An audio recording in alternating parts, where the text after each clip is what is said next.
Vamos.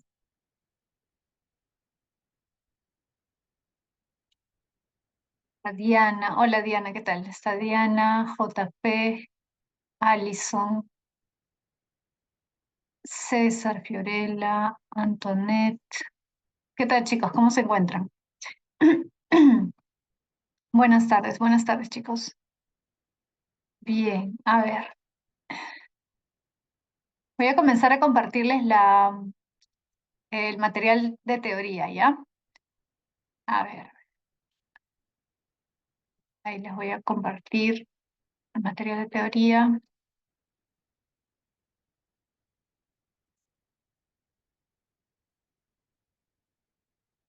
Ya, ahí va a aparecer. ¿Qué tal? ¿Cómo están, chicos? Buenas tardes. Hola, Fiorella. ¿Qué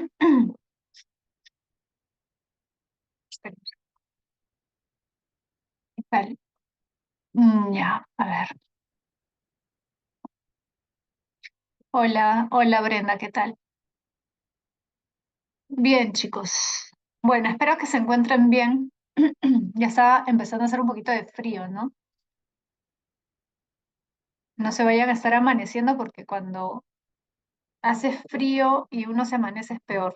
Las posibilidades de enfermarse son más altas, así que traten de descansar bien, ¿ya? Ya. Bueno, ya aparece el material. Lo que vamos a ver está muy tarde, dice. Lo que vamos a ver el día de hoy es el tema de los grandes sistemas filosóficos, ¿ya? El periodo de los grandes sistemas filosóficos que comprende a Platón y Aristóteles, ¿ya? Sí, no, traten de no amanecerse. En todo caso, levantarse temprano, pero amanecerse no es muy bueno. Ya, chicos. A ver, vamos a ver entonces hoy día los sistemas filosóficos de Platón y de Aristóteles. Cuando hablamos de sistemas filosóficos, hablamos de las filosofías que crearon tanto Platón como Aristóteles, y se le llama sistemas porque ellos van a abordar muchos temas. En realidad van a ser los primeros filósofos en crear sistemas filosóficos como tal, porque el sistema se refiere a un conjunto de temas que ellos abordan, pero que todos de alguna forma tienen relación entre sí, por eso se le llama así. Por ejemplo, cuando en biología tú estudias el sistema respiratorio, el sistema endocrino, el sistema circulatorio, ¿por qué se le llama sistemas? Porque son diversas partes del cuerpo que están interconectadas y que funcionan, digamos, como un circuito, ¿no? Por decirlo de alguna forma. Lo mismo con el sistema filosófico, es decir, aborda muchos temas, pero todos de alguna forma tienen un orden o están vinculados, no tienen relación entre sí, no son aislados. Platón y Aristóteles van a abordar muchos temas, por ejemplo, la ética, la política, van a también abordar el tema de la ciencia, el conocimiento, van a tocar temas, por ejemplo, que actualmente estudia la psicología, por eso el origen de la psicología está en la filosofía también, el arte, la poesía, van a abordar múltiples temas. Y por eso es que muchos consideran que las bases de la filosofía están en Platón y en Aristóteles.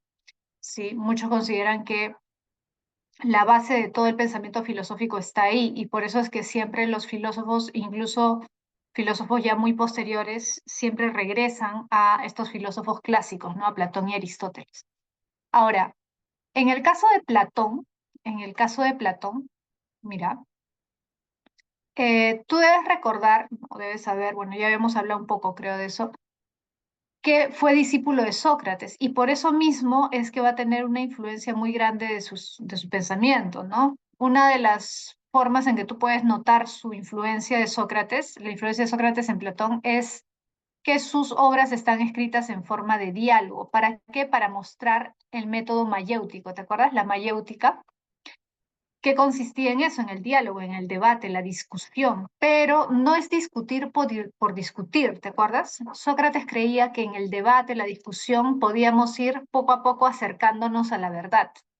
La discusión por la discusión, el debate por el debate, era algo de los sofistas, ¿te acuerdas? Era tratar de ganar como sea el debate o la discusión. Pero en el caso de Sócrates, él creía que el debate debía llevarnos a acercarnos a la verdad. Lo mismo pensaba Platón. Entonces, por eso es que el diálogo es la forma en la que él va a escribir sus obras. Todas sus obras están escritas en forma de diálogo, ¿ya? ¿Verdad? Voy a sacar acá algunos libritos, creo que tengo para mostrarte, que no has visto antes, ¿ya? A ver, algunos quizás han visto estos tomitos, no sé si tú los has visto, creo que la vez pasada les mostré uno. A ver, ya. Estos, sí los ven, ¿no? Estos tomitos. Todavía se consiguen, sobre todo en el centro de Lima, los pueden conseguir si les interesa, ¿no? Por ejemplo, estos diálogos, todas esas obras tienen nombre, por ejemplo, o casi todas, ¿no? Critón, Eutifrón, Guión, Lisis, son los nombres de las personas con las que debaten, ¿no? Entonces aparece siempre Sócrates como personaje principal y Sócrates debate con Eutifrón, Sócrates debate con Critón y así, ¿no? Y en cada obra, en cada diálogo, discuten sobre algo en particular, ¿no? O sea, discuten sobre la belleza, sobre la virtud, sobre, no sé, sobre el conocimiento, sobre el alma, la inmortalidad del alma, ¿no? Creo que este fue el que te mostré, si no me equivoco, de Parménides, ¿no? Entonces, esos son tres, en realidad son cuatro tomos de las obras de Platón. Entonces, siempre están escritos en forma de diálogo. Por ejemplo, puedes ver acá, por ejemplo, las rayitas, ¿no? Cada rayita es una intervención de un personaje y después van alternando y así van discutiendo, van conversando, ¿no? Platón en realidad escribe sobre diversos temas, ¿no? Sobre varios temas, sobre la virtud, la belleza, el conocimiento, la ciencia, el alma, sobre muchos temas. Y en realidad acá lo que podríamos preguntarnos es ¿cuál es el aporte más importante de Platón? Y en eso consiste, digamos, la diferencia con respecto a Sócrates. ¿Hay mucha influencia de Sócrates en Platón? Sí. Por ejemplo, el tema de la inmortalidad del alma, pero que eso también habíamos dicho, ¿te acuerdas que ya estaba en Pitágoras, ¿no? La idea de que el alma no solamente era inmortal, sino que incluso reencarnaba. Luego, la idea, bueno, de que el cuidado del alma es lo más importante, que el cuerpo, al ser físico, es algo secundario. No significa que no sea importante, o sea, no significa que no debas cuidar tu cuerpo. Es más, los griegos en general tenían la idea de que el cuerpo se debía cuidar y Platón era un ejemplo de eso. Él también cuidaba su cuerpo, hacía deporte, ¿no? Pero de todos modos creía que era más importante preocuparte por tu alma que por tu cuerpo. Entonces, la virtud consistía precisamente en ese cuidado del alma, ¿no? Y en eso coincide con Sócrates. Pero, ¿qué es lo que lo diferencia de Sócrates, podríamos decir? Se puede decir que en el caso de Sócrates, su preocupación era sobre todo ética. ¿Te acuerdas que vimos eso la semana pasada en una pregunta? Era más moral, una cuestión moral. En cambio, Platón va a preguntarse acerca de las esencias de las cosas, pero más allá de la moral. O sea, no solamente restringiéndose a la ética. Por ejemplo, Sócrates preguntaba, ¿qué es la virtud? ¿Qué es la justicia? ¿Qué es el bien? Platón también se va a preguntar eso. Pero además Platón va a considerar que no solamente existe la esencia de la justicia, la esencia de la belleza, la esencia del bien, sino que él va a considerar que todo lo que existe tiene una esencia. Por ejemplo, una taza tiene una esencia, una persona también tiene una esencia, y así. Todas las cosas que existen tienen esencia. Entonces Platón, por decirlo así, va a ampliar el pensamiento de Sócrates, porque Sócrates básicamente se pregunta por cuestiones éticas, ¿sí? JP dice, a mis a Platón le dicen Aristócles. Ah, Aristócles es el verdadero nombre de Platón. En realidad Platón es el apodo. En realidad Platón es el apodo de Aristócles, porque su verdadero nombre es Aristócles. Ujú. Entonces, Platón le decían por sus espaldas, ¿no? Que tenía la espalda ancha. Entonces, por los hombros anchos, como tenía la espalda ancha, le pusieron ese apodo, Platón. Pero bueno, así ha quedado. Por ejemplo, acá en las obras, siempre que buscas, vas a encontrar Platón. Nunca vas a encontrar Aristócles, a pesar de que Aristócles es su verdadero nombre, ¿no? Como si te dijeran, pues, no sé, JP, que tú, no sé cuál será tu apodo, que pases a la historia por tu apodo, ¿no? y no por tu verdadero nombre. JP, ahí está, JP. Y Aristóteles es su verdadero nombre. En el caso de Aristóteles se llama Aristóteles. Bueno, entonces, el Greña, ya. Entonces, mira, Platón va a proponer un sistema filosófico, pero sobre todo va a ser conocido por su ontología, ¿ya? Su aporte más importante es su ontología. Él propone una nueva concepción ontológica. Voy a poner acá, ¿ya? ¿Y cómo se denomina su concepción ontológica? Perdón, se le denomina teoría de las ideas. Esto es la teoría de las ideas. Fíjate en esa imagen, ¿ya? Teoría de las ideas. Mira, ¿por qué la teoría de las ideas es la concepción ontológica de Platón? Bueno, ¿qué es la ontología? En primer lugar, la ontología ya es una disciplina filosófica que estudia el ser o, si quieres traducir el ser es el fundamento de todas las cosas, es decir, la esencia o lo fundamental. ¿Cuál es el fundamento del mundo? Esa es la pregunta que se hace Platón. ¿Cuál es el fundamento? ¿Las cosas materiales, las cosas físicas, las cosas que podemos tocar, percibir? ¿O hay algo más? Y Platón dice, no, no son las cosas físicas, hay algo más. Lo que constituye el fundamento del mundo no son las cosas físicas, sino son la esencia. Las esencias que están por encima de las cosas físicas. ¿Y por qué están por encima? Es decir, es como si estuvieran en otro plano de la realidad, porque las esencias no cambian. Por definición, tu esencia no puede cambiar, ¿sí o no? Por ejemplo, si yo digo, ¿cuál es la esencia de JP? JP va a envejecer, quiera o no quiera. JP puede engordar, puede adelgazar. JP no era igual hace 5 años. JP cambia, ¿sí o no? Todos cambiamos, pero la esencia se supone que es lo que no cambia, ¿sí o no? Entonces, las esencias son aquello que constituyen el fundamento de las cosas, que son lo que no cambian. Por ejemplo, en el caso de la imagen que te he puesto ahí, el PPT, si te das cuenta, están diferentes caballos, diferentes colores, diferentes tamaños, incluso pueden ser diferentes razas, que diferentes razas de caballo. Pero nosotros notamos las diferencias con nuestros sentidos, ¿sí o no? Yo veo un color negro, un color pardo, un color marrón. Los colores los percibimos por los sentidos, los tamaños, las formas las percibimos por los sentidos. Pero la esencia de caballo, no la percibimos por los sentidos, sino que lo entendemos por el intelecto, lo captamos por el intelecto. Entonces, los caballos pueden ser miles de caballos diferentes, pero aunque sean diferentes, todos nos damos cuenta de que hay algo que tienen en común, ¿sí o no? Hay una esencia de caballo. Esa esencia es lo que no cambia, por eso es, fíjate, inmutable, ¿ya? Es inmutable. No cambia, y como no cambia, no envejece, no se corrompe, no muere. Por lo tanto, si no muere, no envejece ni nada, es perfecto, siempre está igual, ¿sí? No se hace peor, sino que se mantiene siempre en su mismo estado. Es eterno, eterno porque precisamente no muere, no desaparece, tampoco nace, ¿sí? Es siempre el mismo.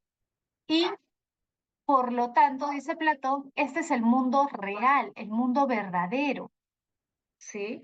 El mundo verdadero, el mundo real, es el que no cambia, precisamente porque es inmutable, es perfecto, ¿sí? En cambio, en el mundo sensible las cosas cambian, las cosas mueren, desaparecen, se degradan, envejecen. En el mundo sensible tenemos miles de caballos. Imaginemos que 2 caballos de los que están acá mueren. ¿Eso afectará en algo la esencia de caballo? ¿Afectará en algo la esencia? La esencia desaparecerá porque 2 caballos mueren, o un caballo envejece, o un caballo, no sé, pues se fractura la pata o algo así. No, la esencia de caballo es siempre la misma. Entonces, ¿qué es la esencia o qué son las esencias? Las ideas, ¿ya? Ojo, por si acaso, me imagino que la mayoría de ustedes, si ha llevado ya antes el curso, sabe, ¿no? Pero por si acaso, las ideas de las que habla Platón no son ideas que están en mi mente. O sea, no es que yo diga, ah, claro, profesora, yo tengo la idea de caballo, en mi mente. Yo tengo la idea de león en mi mente. Yo tengo la idea de taza en mi mente. No. Las ideas de las que habla Platón no son entidades, digamos, que están en tu cabeza, o sea, que son humanas, cosas que yo he creado con mi mente, con mi razón. No. Las ideas están separadas del mundo sensorial y por lo tanto también están separadas de tu mente. O sea, son como objetos, entre comillas, pero no materiales, sino inmateriales.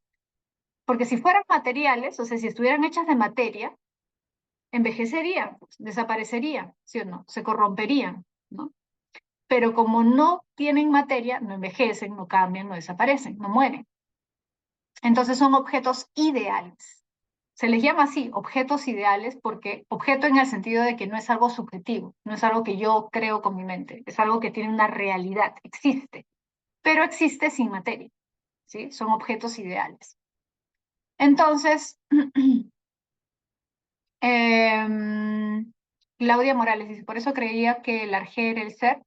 Ah, el tema del arjé es un tema sobre todo que tratan los filósofos presocráticos. El ser depende de cada perspectiva, o sea, no hay un único ser, depende, por ejemplo, una concepción ontológica es la que plantea que hay un fundamento. Ahora, para los presocráticos, el fundamento es el arjé, ¿no? Por ejemplo, para Tales el arjé, el ser, el fundamento es el agua, para Anaximandro es el ápero, para Anaxímenes es el aire, para Pitágoras es el número, etc. Ese es el ser, porque es el fundamento. Para un filósofo cristiano, el fundamento de todo, la esencia de todo, es decir, aquello sin lo cual nada existiría, es Dios. ¿Sí o no? Para un filósofo cristiano, por ejemplo, para San Agustín o Santo Tomás, el ser es Dios. Ese es el fundamento de todo. Para un filósofo materialista, por ejemplo, como Marx, el fundamento de todo el ser no puede ser Dios, tiene que ser la materia, porque de la materia surge todo. En el caso de Platón, el ser son las ideas. Por eso es una concepción ontológica. Es decir, ¿cuál es el fundamento de todo lo que existe para Platón? Las ideas, las esencias. ¿Por qué? Porque sin las ideas y las esencias, las cosas no serían lo que son. Un caballo sin la esencia de caballo no sería caballo. Una taza sin la esencia de taza no sería taza. Pero ojo, las esencias, las ideas para Platón son primero. O sea, son primero no solo porque son más importantes, sino porque las cosas materiales existen porque las ideas existen. O sea, primero existen las ideas y después existen las cosas materiales. Si las ideas no existieran, las cosas materiales no existirían. ¿Sí? O sea, para Platón no son una mera abstracción, por si acaso, no son abstracción.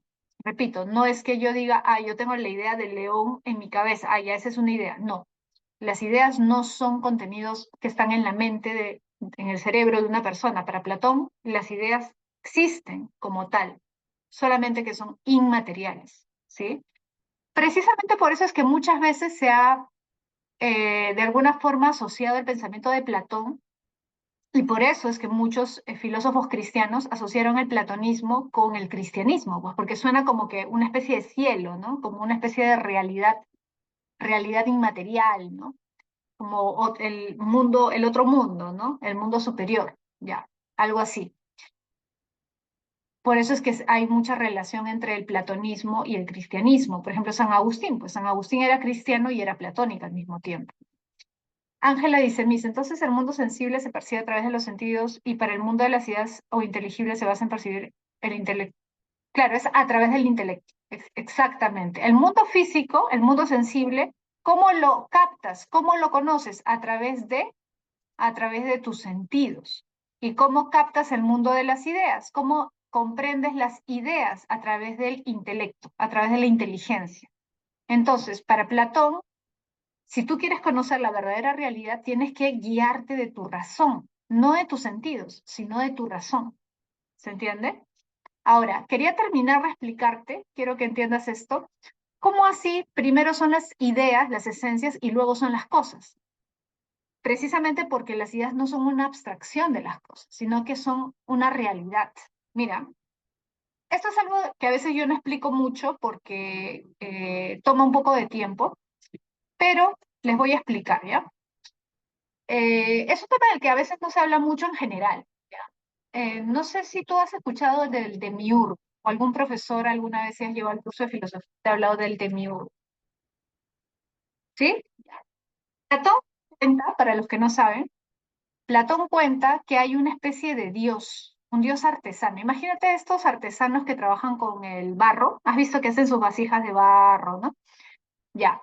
El demiurgo es una especie de dios del que habla Platón que da forma al barro. Se usa como barro y le va dando forma a las cosas. Pero mira, el demiurgo no es Dios propiamente. Es una especie de Dios porque no crea el mundo de la nada, sino que el demiurgo está como entre el mundo de las ideas y el mundo sensible. Está como así en el limbo, digamos, ¿ya? Él puede ver las ideas, ¿sí? Puede ver las ideas. Y Platón dice, este Dios ve sus modelos, ve los modelos de las ideas. Imagínate como un escultor. Y a partir de estos modelos ideales va haciendo las cosas. Entonces, por ejemplo, ve la idea de caballo con su intelecto, ¿no? Ve la idea de caballo y a partir de esa idea comienza a hacer los caballos, a crear los caballos particulares. Ve la idea de, no sé, de silla y a partir de esa idea de silla comienza a hacer las sillas particulares. Es decir, para Platón, primero son las ideas y de las ideas salen las cosas particulares a través de este demiurgo, ¿sí?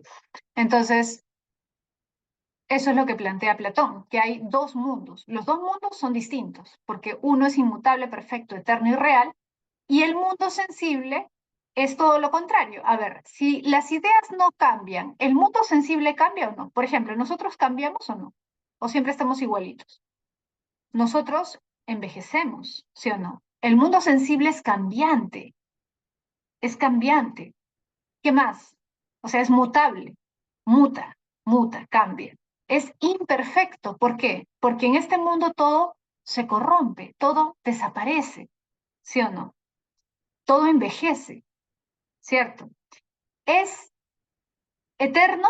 No, es temporal. Todo acá está atravesado por el tiempo, todo acá es temporal. Nadie es eterno acá. Todos morimos, todos desaparecemos. Y es aparente. En realidad no dice falso, Aristóteles dice es aparente. El mundo sensible es aparente, es todo lo contrario del mundo inteligible. El mundo de las ideas es el mundo real, el mundo sensible es el mundo aparente, de las apariencias, ¿sí? Ahora, mira, acá me imagino que muchos de ustedes ya conocen la alegoría de la caverna, ¿sí? Vamos a hablar un poco de la alegoría de la caverna, ¿ya? A ver, voy a contarles la alegoría completa, porque es larga en realidad. Mira, ¿qué es lo que cuenta Platón? Dice, imagínate, esta es en realidad una forma más simple de entender su teoría de las ideas. Es lo mismo la teoría de las ideas, pero más sencilla. Platón dice, imagínate que hay un grupo de hombres que han vivido desde muy pequeños en una caverna. ¿Te das cuenta acá abajo? Hay unos hombres que están sentados, ¿no? Pero no simplemente están en la caverna, sino que incluso están atados, están amarrados desde el cuello hasta los pies con cadenas, de tal forma que ni siquiera pueden voltear su cabeza, o sea, están siempre viendo lo mismo. ¿Y qué cosa ven? Al fondo de la caverna, si te das cuenta, ven sombras, ¿no? Sombras que nosotros sabemos que no son reales, o sea, no son cosas reales, pero ellos creen que sí. ¿Por qué? Porque toda su vida han vivido ahí. Es decir, imagínate si tú vivieras toda tu vida en un cuarto viendo sombras y no pudieras ver nada más, obviamente pensarías que eso es lo único que existe. Y así viven estos hombres, pensando que lo único que existe son esas sombras que toda su vida han visto. No han visto nada más. Entonces, Platón cuenta que uno de estos hombres logra retirarse las cadenas, ¿sí? Y comienza a andar por la caverna y se da cuenta de que hay algo más. Si te das cuenta que hay otros hombres que están detrás como de un muro, ¿no? Pasando unos palos con las figuras que proyectan las sombras precisamente al fondo. Entonces este hombre se da cuenta de que hay otras personas, ¿no? Que están manipulando estos objetos y que con el fuego se proyectan esas sombras, pero también se da cuenta de que hay algo más allá. O sea, ahí no acaba la caverna, eso no es todo lo que existe, hay algo más. Entonces, ¿qué dice Platón? Este hombre, sin darse cuenta, comienza a salir de la caverna. Te das cuenta que va saliendo y llega a la entrada pero como no está acostumbrado a ver tanta luz, porque una cosa es el fuego dentro de la caverna y otra cosa es la luz del exterior, ¿no? Este hombre te das cuenta que está con su brazo así, ¿no? Al inicio no puede ver directamente la luz del exterior porque no está acostumbrado a tanta luz. Entonces, se tiene que ir acostumbrando poco a poco a esa luz, ¿no? Y conforme se va acostumbrando, va viendo distintas cosas. Por ejemplo, va viendo los árboles, las aves, las montañas, los objetos, y se da cuenta de que está en una realidad completamente distinta, que está en otro lugar y que esta es la verdadera realidad. Ese hombre, ¿quién representa? Obviamente representa al hombre que ha dejado de lado su ignorancia, el hombre que ha alcanzado el verdadero conocimiento, el hombre que ha alcanzado el conocimiento de la verdad. ¿Quién es ese? El filósofo. El filósofo que sale de la caverna, ojo, no significa filósofo el que estudia filosofía en San Marcos, por si acaso. El filósofo para Platón es alguien que ha tenido una formación durante mucho tiempo, una formación especial. No cualquiera puede ser filósofo. Entonces, este hombre sale de la caverna y comienza a observar todo. Pero se da cuenta de que, a pesar de que todo está iluminado, hay una fuente de la luz. ¿Qué es lo que origina toda la luz que permite ver las cosas? El sol. Solo al final puede ver el sol, porque mirar directamente el sol es difícil, ¿no? El sol es la fuente de la luz y por eso mismo, dentro de la filosofía de Platón, el sol es un símbolo muy especial. El sol representa la luz del conocimiento, pero representa también la idea más importante del mundo de las ideas, porque ojo, hay distinto tipo de ideas. Por ejemplo, está la idea de taza, la idea de silla, la idea de caballo, la idea de ser humano, la idea de árbol, etcétera. Todo para Platón tiene una idea, pero obviamente hay rangos, hay jerarquías de ideas. Y las ideas que están en un rango mayor, por decirlo así, son las ideas morales, o sea, la idea de justicia, la idea de virtud, pero por encima de todas ellas está la idea de bien. El sol, en la alegoría de la caverna y en la filosofía de Platón, representa la idea de bien, ¿sí? La idea de bien es la idea más importante. Entonces, el filósofo no es simplemente un hombre inteligente que conoce muchas cosas, no. El filósofo alcanza una sabiduría porque alcanza el conocimiento de la verdad y alcanza el conocimiento del bien. Entonces, es un sabio en el sentido de que sabe, conoce, pero conoce también a un nivel moral.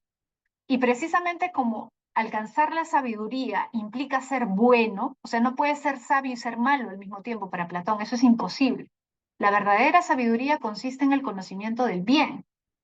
Es algo parecido a lo que plantea Sócrates. No sé si has escuchado del intelectualismo ético, es exactamente eso. El verdadero sabio es el que conoce el bien y por lo tanto no puede haber un sabio malo. O sea, claro, puede ser muy inteligente y malo, eso es otra cosa, pero la sabiduría, la verdadera sabiduría implica el conocimiento del bien. Ahora, eh, ahorita les termino de contar la historia para que se den cuenta cómo se explica, ¿ya? Entonces, Platón dice, este filósofo, el que ha alcanzado el conocimiento del bien, te pregunto, inicialmente está contento, está feliz porque ha logrado conocer algo que ni siquiera se imaginaba que existía, ¿no? Está contento de ver todas estas cosas. Pero con el paso del tiempo se acuerda de sus amigos, ¿no? De las personas, de sus compañeros, los que estaban también en la caverna. Te pregunto, si este hombre ha alcanzado la sabiduría, por lo tanto, ha contemplado el bien, ha conocido el bien, ¿se quedará feliz fuera de la caverna toda su vida? ¿Será feliz estando ahí? ¿O sentirá pena por los hombres que han quedado encerrados en la caverna? Claro, va a sentir pena, va a sentir lástima, porque va a sentir que los otros siguen viviendo en la ignorancia, ¿sí o no?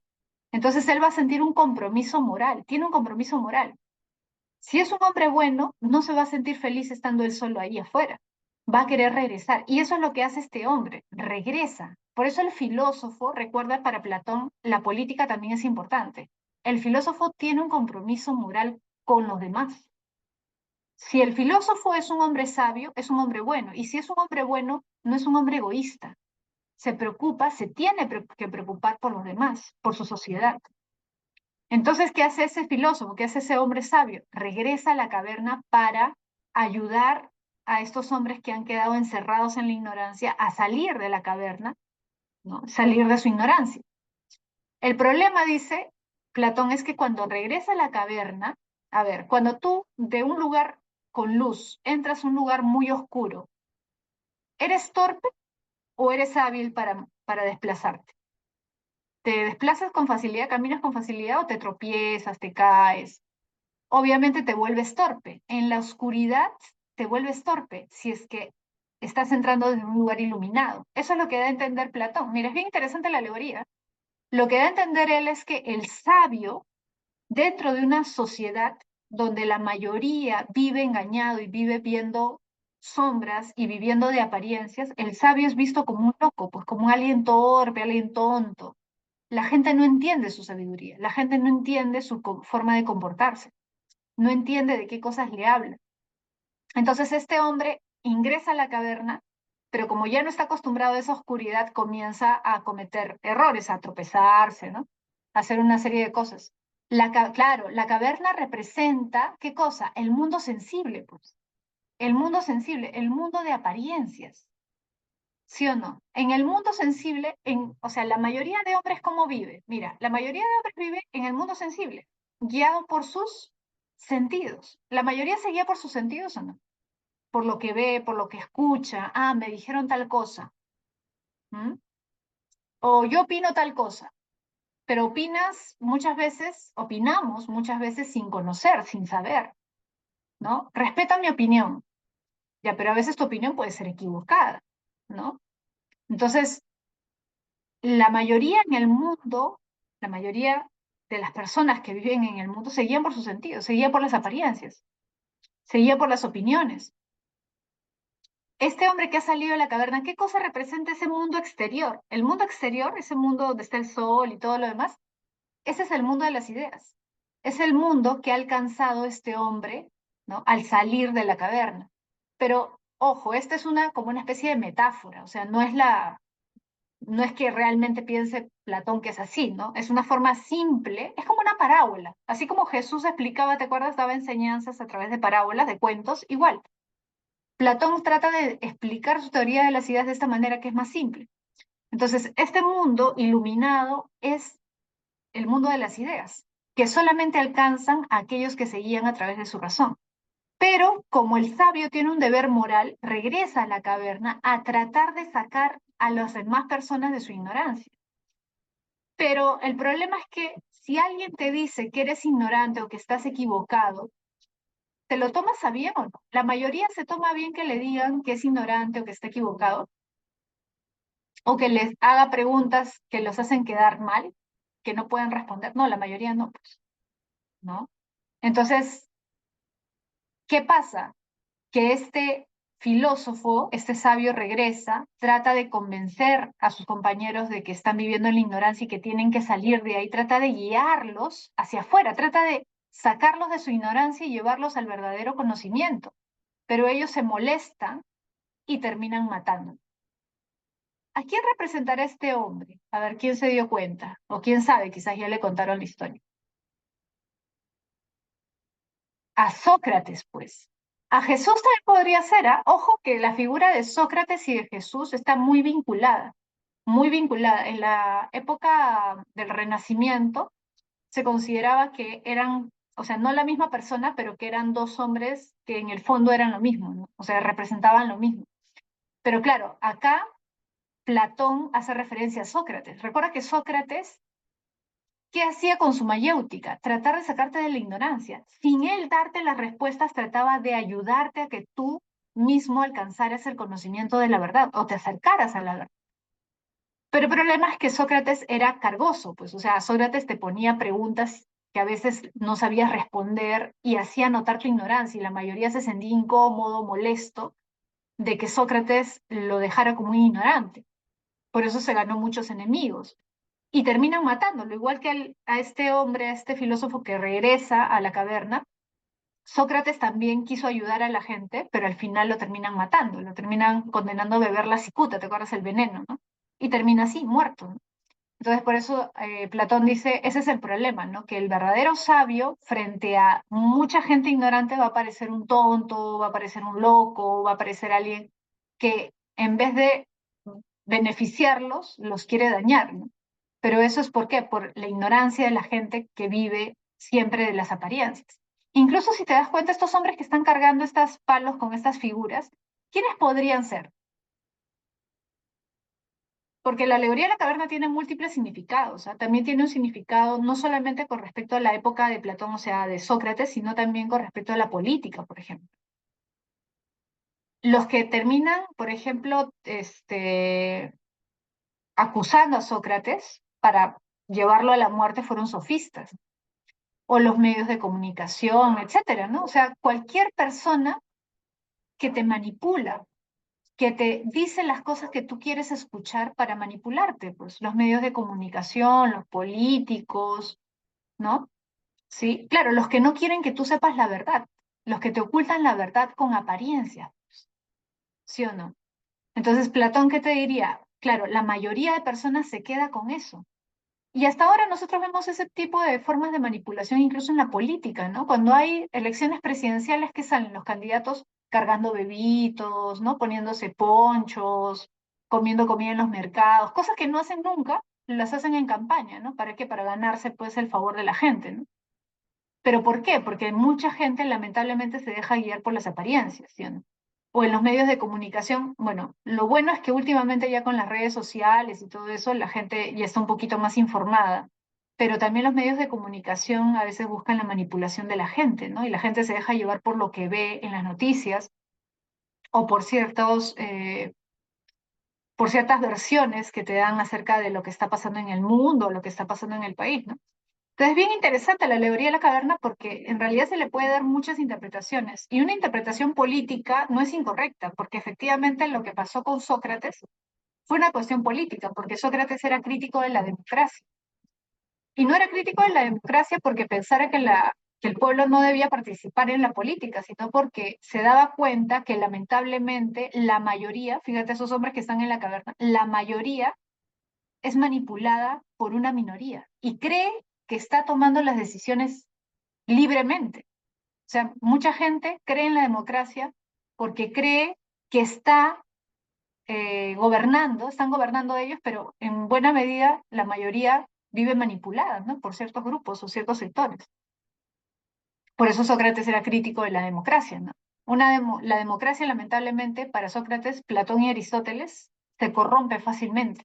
Y en una democracia corrompida, los que gobiernan no son las personas del pueblo, o sea, no gobierna realmente la mayoría, los que gobiernan son los que manipulan al pueblo, ¿no? Entonces, ese es el problema, ¿no? Por eso es que Platón habla de esto, de esta alegoría para dos cosas, ¿no? Uno, para mostrar su teoría de las ideas. La caverna representa el mundo sensible en el que la mayoría vive, porque la mayoría se deja llevar por sus sentidos. El mundo exterior representa el mundo de las ideas, que es difícil de alcanzar. Ojo, no significa que sea imposible, sí se puede, pero es complicado. Es complicado guiarte solo por tu razón, dominar tus pasiones, dominar tus deseos y guiarte por tu intelecto, porque esa es la única manera de alcanzar el verdadero conocimiento. Por un lado representa eso, la teoría de las ideas, y por otro lado es una crítica política a su tiempo también, porque ese hombre que salió de la caverna, que se hizo sabio, y que siendo sabio no se sintió satisfecho con su sabiduría, sino que quiso ayudar a su ciudad, a su polis, Atenas, y quiso ayudar a sus ciudadanos a salir de la ignorancia, pero al final lo mataron fue Sócrates. O sea, también está haciendo una crítica de su sociedad, ¿no? ¿El fuego tiene algún significado? Me da a pensar que es el poder de los sabios, le dan y los malos aprovechan para engañar al resto. En realidad, mira, el fuego puede representar varias cosas, ¿no? El fuego hasta cierto punto representa en parte esa luz que está pero más fuerte afuera. Si te das cuenta, afuera está el sol. El sol es la fuente principal, ¿no? El fuego puede representar como una pequeña parte de esa sabiduría, por decirlo así, que está ahí, pero que no es no es la verdadera, ¿no? No es la verdadera sabiduría, sino que es un conocimiento aparente, digamos, dentro de la caverna. Por eso es que dentro de la caverna no puedes alcanzar un verdadero conocimiento, solo un conocimiento aparente. Ujú. Profesora, ¿y los inventos, según Platón, son ideas que los humanos materializan o creaciones que se suman al mundo de las ideas? Ah, buena pregunta. Yo también me hacía esa pregunta cuando estaba en la academia y me enseñaban la teoría de las ideas. El tema de los inventos es un poco más complicado. Que yo recuerde, él no lo trata, o sea, él no lo explica, no dice cómo así se podrían interpretar los inventos, ¿no? Porque los inventos no son cosas que existan, sino que el hombre crea. Pero probablemente él diría que los inventos son ideas que ya existen en el mundo de las ideas, pero que los hombres materializan, como tú dices, a partir de un, digamos, un conocimiento superior. O sea, cuando el hombre alcanza un conocimiento superior, o sea, se acerca a la sabiduría y logra, digamos, captar intelectualmente esas ideas y materializarlas en algo sensorial, ¿no? O sea, en algo físico. Probablemente diría eso, pero que ya están en el mundo de las ideas. Te diría que ya están, sí. Porque el mundo de las ideas es eterno, o sea, no cambia, es inmutable, o sea, no podrían agregarse ideas, sino que todas las ideas ya están ahí. Ujú. Ya, a ver. Vamos a pasar, esto ya lo habíamos explicado. Ah, ya. Mira, para terminar esto de acá, fíjate, hay dos mundos. Si hay dos mundos, ya dijimos, hay un mundo verdadero y un mundo aparente, pero también hay dos formas de conocimiento, como acabamos de ver, un conocimiento verdadero y un conocimiento aparente. ¿Cómo le llama eso Platón? Fíjate acá. Le llama al conocimiento aparente, le llama doxa. Doxa. Doxa significa en griego opinión, ¿ya? Significa opinión. Dana dice, los que manipulan no salieron de la caverna porque no ayudan a los que están dentro. Ah, es que los que manipulan precisamente no son sabios. O sea, Platón te diría, los que manipulan, por ejemplo, los medios de comunicación o los políticos corruptos que manipulan a la gente, ¿son sabios? Recuerda que para Platón la sabiduría implica virtud, porque si tú eres sabio, has alcanzado el conocimiento del bien. Y si eres bueno, eres virtuoso. Un político manipulador o un empresario corrupto, un medio de comunicación que quiere manipular a la gente, ¿será sabio? No. Pero tienen un conocimiento, no un conocimiento verdadero, sino un conocimiento aparente. Porque precisamente como no conocen el bien, no son verdaderos sabios. O sea, saben un poco más que el resto, saben un poco más que la mayoría, pero no es un verdadero conocimiento. ¿Mm? Tienen un conocimiento aparente, ¿sí? Claro, no hacen el bien, pues, ¿sí? Por eso no hacen el bien. Ahora, ya les estaba explicando. Doxa es opinión. Por ejemplo, en el mundo común y corriente, digamos, la mayoría se guía por las opiniones. ¿No? La mayoría dice, esta es mi opinión. Pero te pregunto, cuando tú quieres conocer la verdad, en el ámbito de la verdad, si tú crees en la verdad, ¿hay opinión? Por ejemplo, en el ámbito de la ciencia, mira, el conocimiento verdadero, Platón le llama episteme. El conocimiento verdadero para Platón es episteme. Tú puedes decir que, o sea, en el ámbito, por ejemplo, de la biología, la química, tú puedes decir, no, profesor, no estoy de acuerdo con usted. Yo creo tal cosa, esa es mi opinión, ¿no? O mi opinión es que 2 más 2 es 4, es 5, perdón. Es mi opinión, respete mi opinión. Podríamos decir que puede haber opinión. Yo puedo opinar, pues, que, no sé, que los gatos no son seres vivos. Para mí los gatos son seres inertes. Es mi opinión, respeta mi opinión. No, pues es absurdo, ¿sí o no? Entonces, claro, Platón hace esa distinción. Una cosa es la verdad, conocimiento verdadero, episteme, de ahí viene epistemología, ¿sí o no? Epistemología es el estudio de la ciencia, episteme, por eso se ha traducido como ciencia. Y el conocimiento aparente, doxa. Ahora, ¿el problema cuál es? Mira, alguien podría decir, ah, ya, profesor, entonces los conocimientos científicos, por ejemplo, la biología, la química, la matemática, son epistémicos. ¿Y ¿Y qué sería, por ejemplo, la ética o la filosofía política o la política en general? ¿Doxa? En esos ámbitos todo es opinión. En la moral todo es opinión. ¿Tú qué crees que diría Platón? ¿Mm? ¿Qué crees que diría Platón? ¿Recuerdas a los sofistas y a Sócrates? Para los sofistas todo es relativo, ¿sí o no? Cada uno tiene su opinión, cada uno tiene su percepción de las cosas, ¿te acuerdas? Por ejemplo, para mí, no sé, em,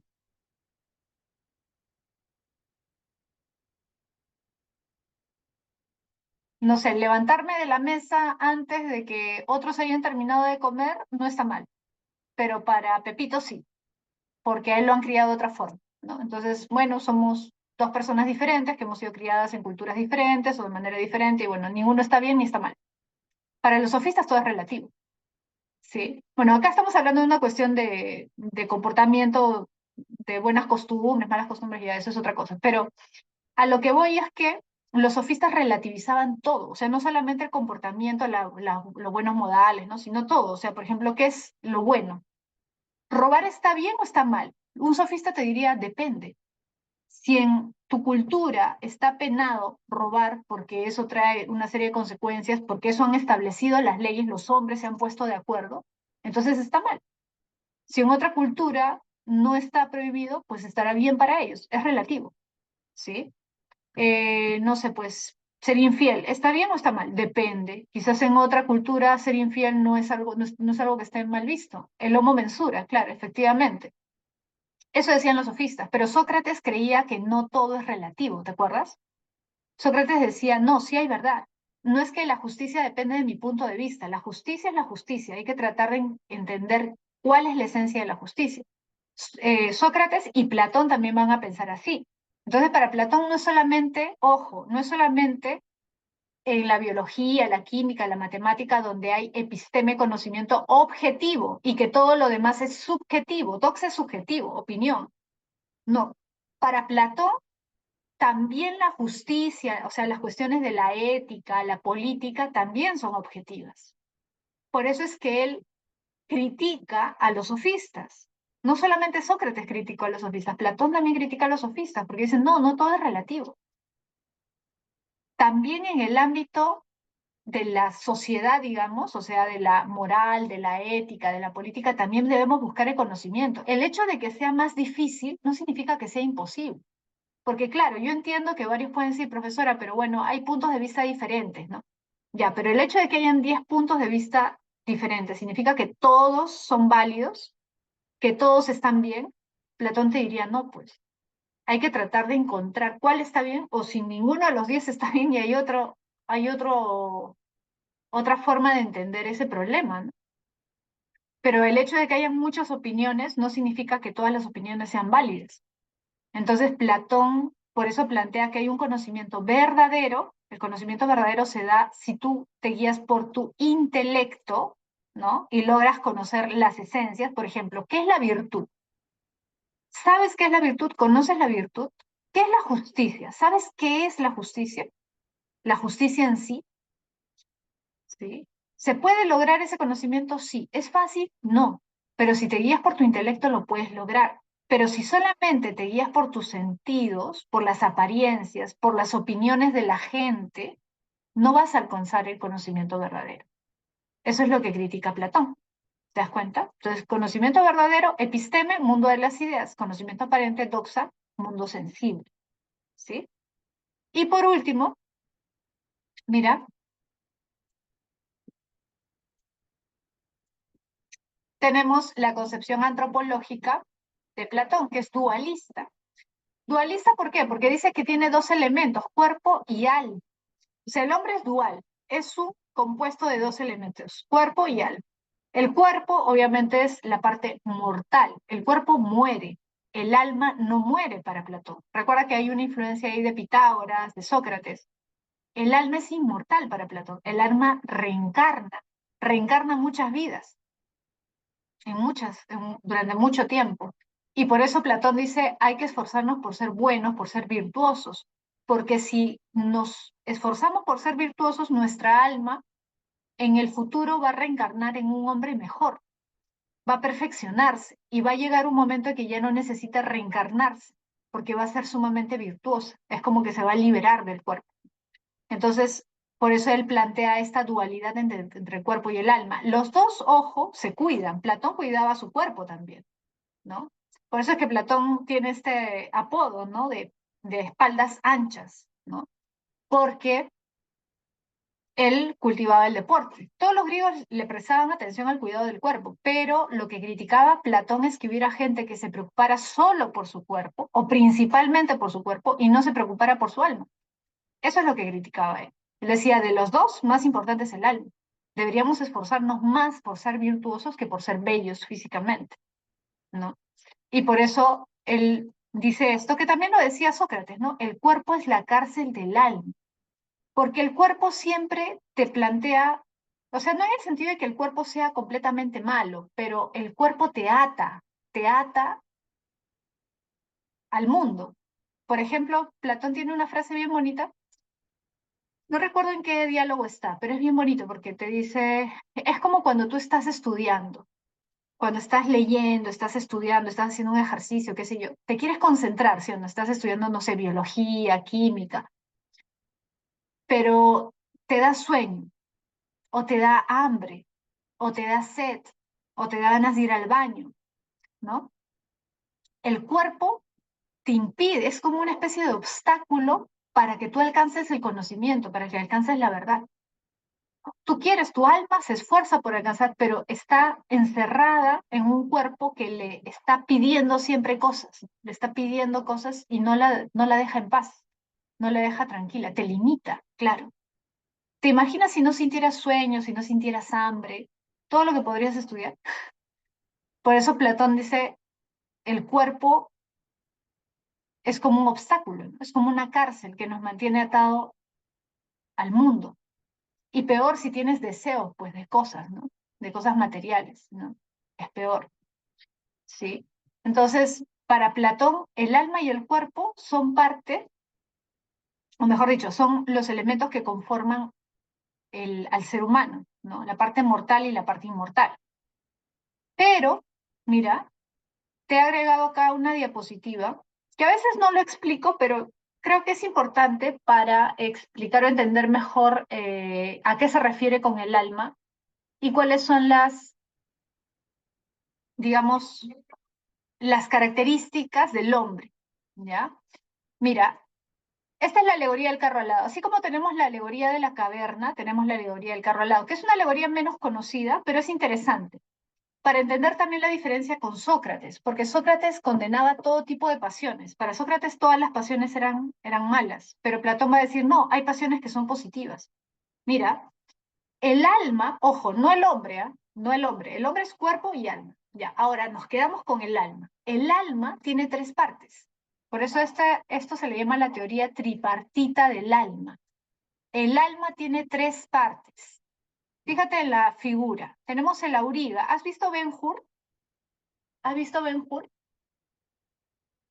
Me imagino que algunos sí. ¿Sí? Ya. En Ben-Hur tú ves, hay una escena clásica que es la carrera de caballos, ¿no? La carrera de carruajes, perdón, con caballos. Ya.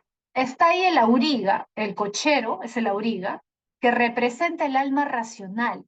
Pero hay dos partes más del alma. Hay dos caballos, en este caso, ¿no? Hay dos caballos, un caballo blanco y un caballo negro.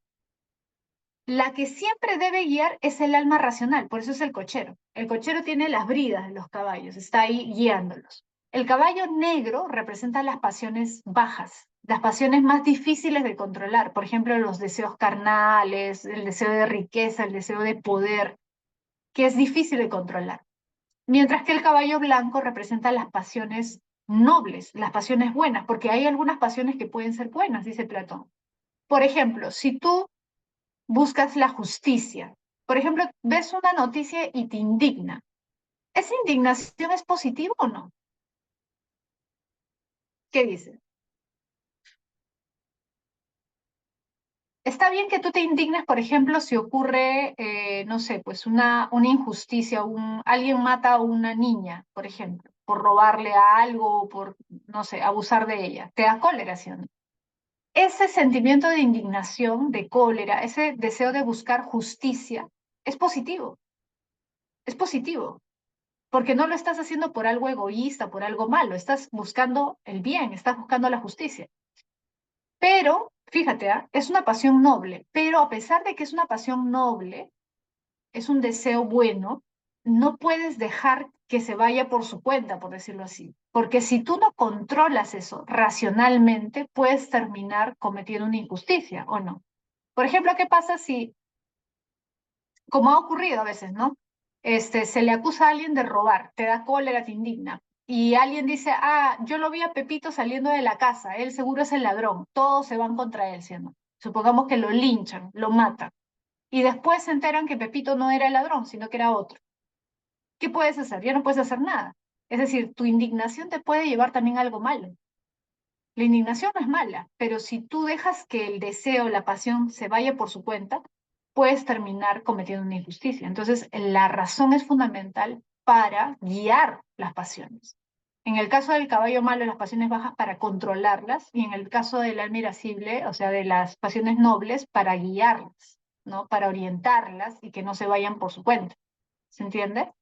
Entonces, las tres partes del alma son importantes. Ojo que todos tienen estas tres partes. ¿Ah?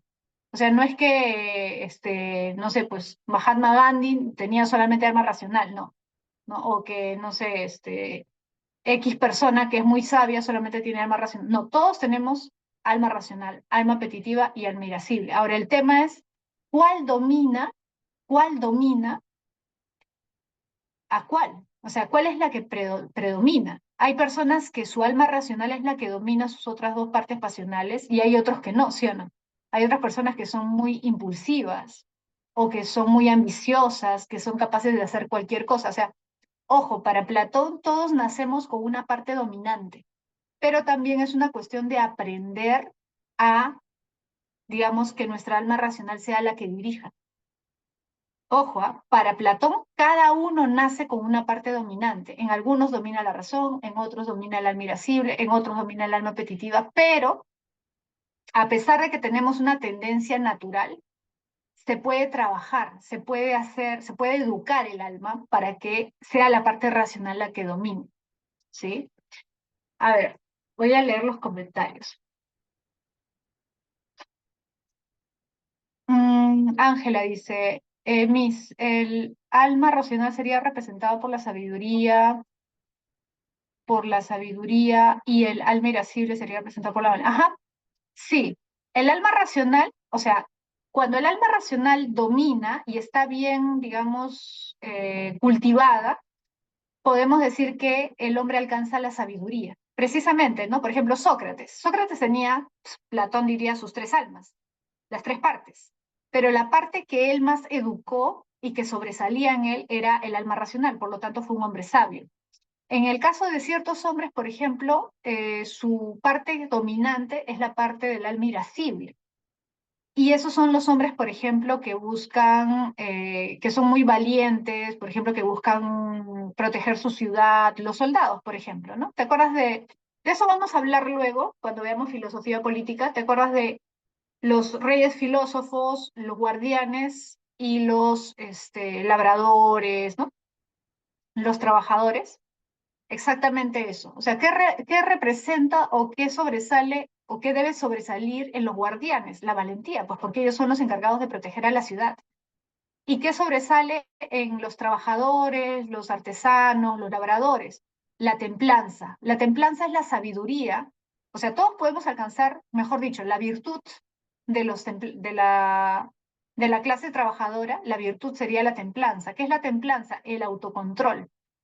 O sea, un artesano, un labrador, no necesariamente es una persona mala o poco virtuosa. Platón diría, tiene esa tendencia de las pasiones bajas, pero si se educa adecuadamente, a pesar de esa tendencia, puede aprender a controlar esa alma apetitiva y por lo tanto puede llegar a ser un hombre virtuoso controlando su alma apetitiva, a pesar de que esa es la que más, digamos, naturalmente es más fuerte en él. ¿Se entiende? ¿El alma pertenece al mundo de las ideas? Sí, el alma pertenece al mundo de las ideas, exactamente. Ahorita voy a explicar eso. Precisamente por eso se habla del carro alado, el carro alado. El carro alado, ¿por qué se llama alado? Precisamente porque este carrito está como volando cerca al mundo de las ideas. No sé que en el mundo de las ideas propiamente, pero muy cerca, ¿no? Está casi en el mundo de las ideas y logra verlas a todas. O sea, nuestra alma, porque esta alma es de cada uno. O sea, el alma de todos nosotros ha estado cerca al mundo de las ideas.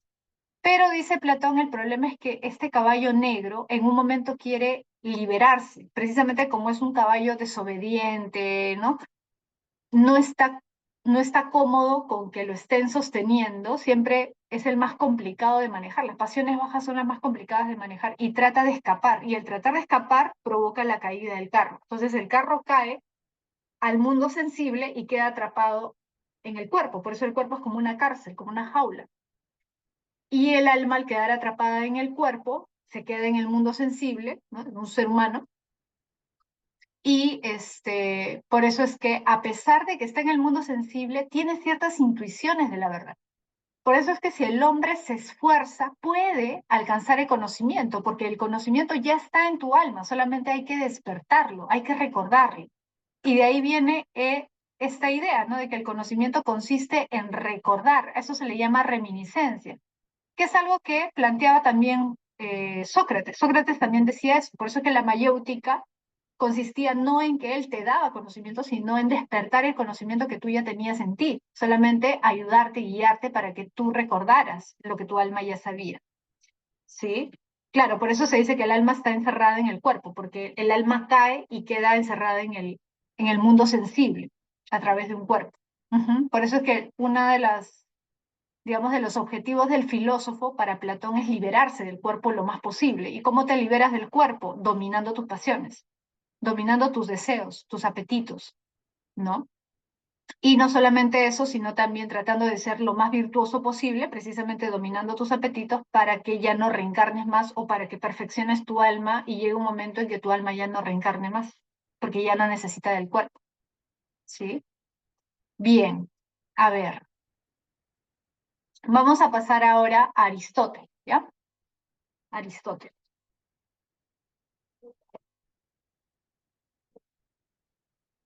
A ver, antes de pasar a Aristóteles, voy a respirar, que he hablado bastante. ¿Tienen alguna duda, alguna pregunta sobre lo que hemos visto de Platón? ¿Les ha quedado claro o tienen alguna duda acerca de lo que plantea Platón?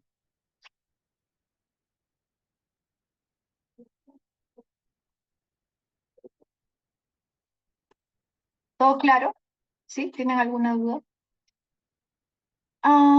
Milene, ¿por qué para Platón a los artesanos? Estoy leyendo los comentarios que se me han pasado, ¿ya? Milene dice, ¿por qué para Platón a los artesanos y productores domina su alma apetitiva?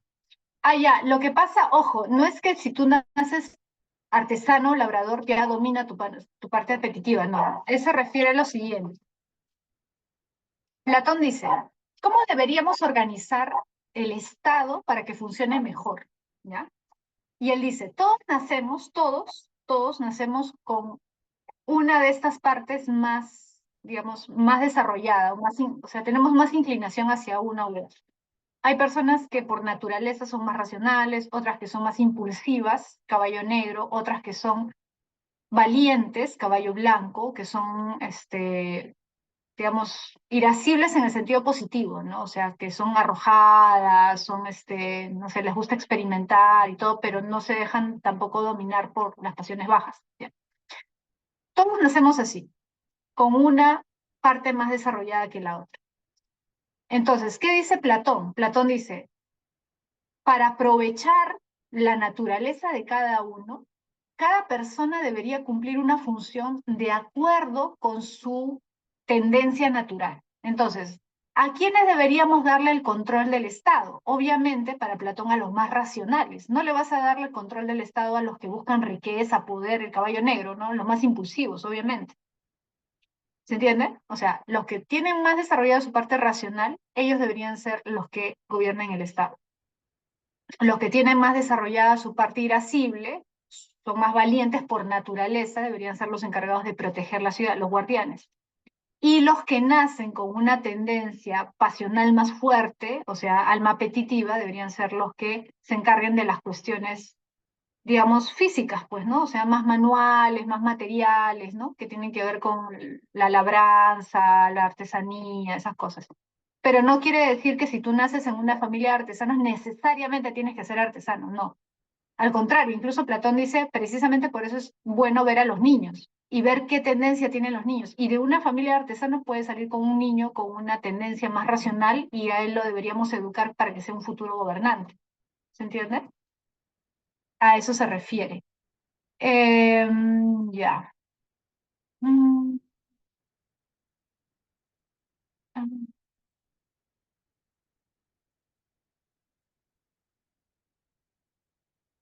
ya.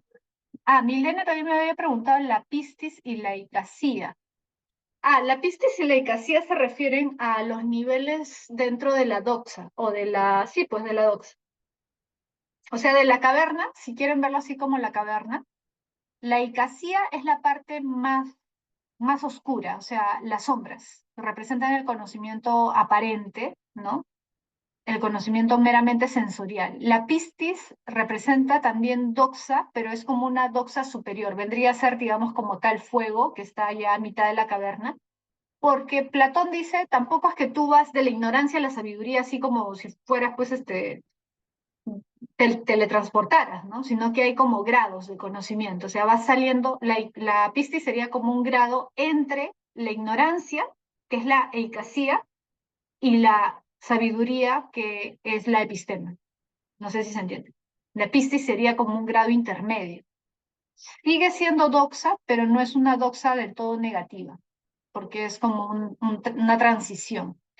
La reminiscencia es recordar lo que el alma ya sabe, pero que ha olvidado al quedar encerrada en el cuerpo. Ajá. La reminiscencia es el conocimiento. ¿En qué consiste conocer? Recordar. Ujú. Luis dice, Miss, ¿qué se hacía para que el alma ya no vuelva a reencarnar? Ah, para Platón lo que debes hacer es cultivar tu alma, pues. O sea, tratar de ser más virtuoso.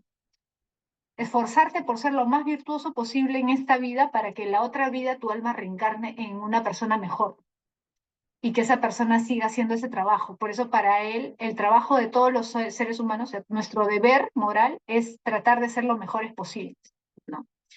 ¿Cómo ser virtuoso? Bueno, no dejándote llevar por tus deseos, por tus impulsos, por tus pasiones, no prestarle tanta atención a las riquezas o al poder, ¿no? Siendo una buena persona, ¿no? Buscando el bien, no solamente tu bien, no siendo egoísta, ¿no? Sino el bien de tu comunidad, ¿sí? Siendo justo, ¿no? Tratando de ayudar al resto, como por ejemplo hizo Sócrates, ¿no? Ya. Pasamos a Aristóteles, ahora sí. Ahora sí pasamos a Aristóteles. A ver, Aristóteles, como algunos ya deben saber, fue discípulo de Platón. Ahora, muchas veces se habla, me imagino que tú debes haber escuchado, de la rivalidad, entre comillas, entre Aristóteles y Platón. O sea, Aristóteles fue su discípulo, pero tú sabes que él fue crítico de varias cosas que planteó Platón, ¿no? Sobre todo, lo que critica Aristóteles es la teoría de las ideas. Pero a pesar de que a veces se dice, bueno, fue su discípulo, pero no estuvo de acuerdo con él, ¿no? Superó al maestro, bueno, eso es cierto, pero también tiene sus cosas, ¿no? Rubí dice, soy amigo de Platón, pero más amigo de la verdad. Sí, pues, eso dijo Aristóteles. Pero el problema es lo siguiente, a ver, ¿quién me dice? ¿Cuántos años le llevaba Platón a Aristóteles? ¿Alguien sabe? ¿Cuántos años le llevaba Platón a Aristóteles? Tú sabes que Aristóteles fue discípulo de Platón, no solamente porque él seguía a Platón por ahí, ¿no? Sino que estudió en la academia. La famosa Academia de Platón era un centro de enseñanza en el siglo V, el siglo IV antes de Cristo, entre el 5 y el 4. Y ustedes saben que en esa época no había universidades, entonces la Academia de Platón era como la universidad de esa época, ¿no? O sea, equivalía al centro de enseñanza más importante de Grecia. Aristóteles no era ateniense, tú sabes, ¿no? Platón era de Atenas, Sócrates era de Atenas. Los personajes más importantes de la cultura griega fueron atenienses. Pero Aristóteles no era de Atenas, Aristóteles era de Macedonia. ¿Te acuerdas de Alejandro Magno? ¿Te acuerdas que Alejandro conquista gran parte de Medio Oriente, incluso llega a la India, ¿no? Aristóteles y Alejandro eran de la misma ciudad de Macedonia. Macedonia está al norte de Grecia. Es parte de Grecia, sí, pero era una ciudad pues sin importancia, ¿no? O sea, no era una ciudad importante en esa época, en la época de Platón. Aristóteles logra ir a Atenas a educarse a la Academia de Platón porque su papá lo envía, ¿no? Es como, no sé, pues que tu papá tenga dinero y te envía a estudiar a Harvard o a Oxford, ¿no? O a, no sé, Yale, qué sé yo. Eso es lo que hace el papá de Aristóteles, ¿no? Aristóteles era hijo de un médico, era médico del papá de Alejandro Magno. El papá de Aristóteles era médico del papá de Alejandro Magno. Entonces, su papá lo envía a Atenas para que estudie en la Academia de Platón. Aristóteles llega a los 16 años a estudiar a la Academia de Platón. ¿Y sabes cuántos años estuvo Aristóteles en la Academia? A ver, ¿cuánto crees? ¿Cuánto tiempo crees que estuvo Aristóteles estudiando en la Academia?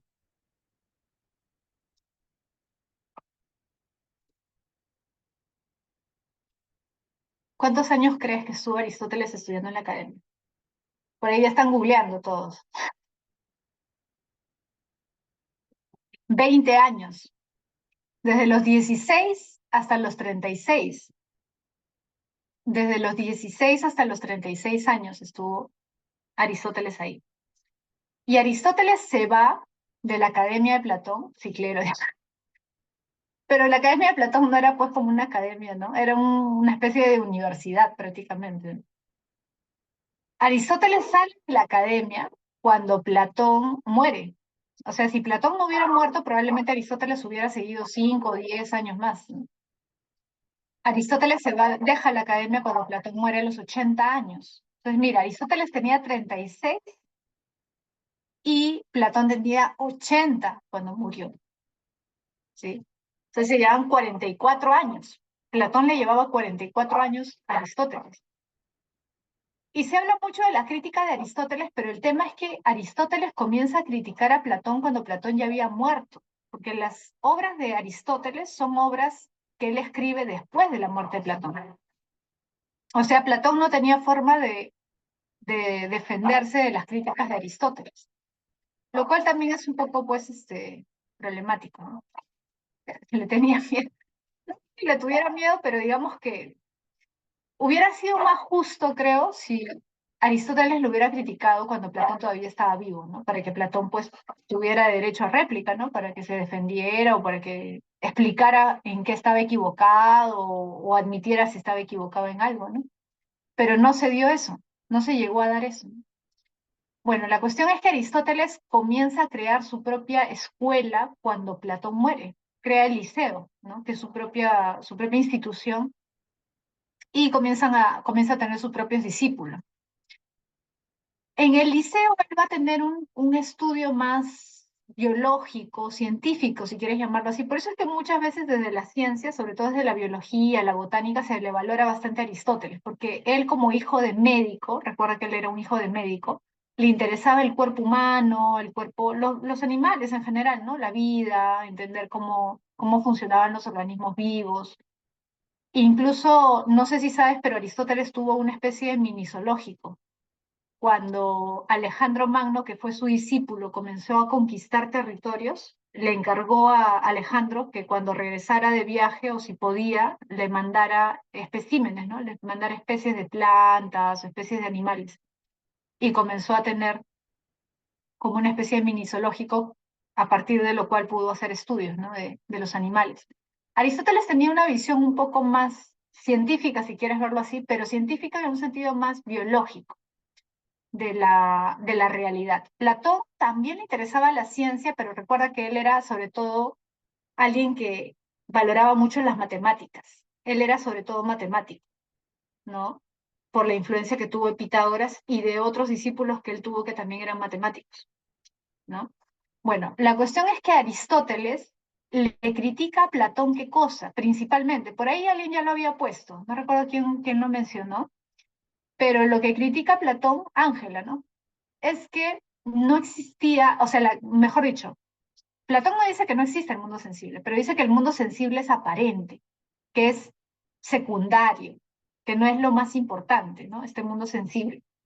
Y Aristóteles va a decir que no, que el mundo sensible es real, que el mundo sensible no es aparente, ¿no?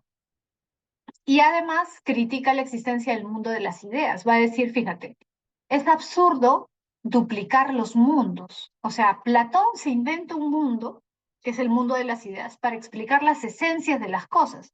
Ojo, perdón, Aristóteles no crea en las ideas. Aristóteles cree que sí existen ideas, que sí existen esencias. O sea, las esencias de las cosas sí existen, pero no existen en otro mundo. Por ejemplo, yo tengo esta taza.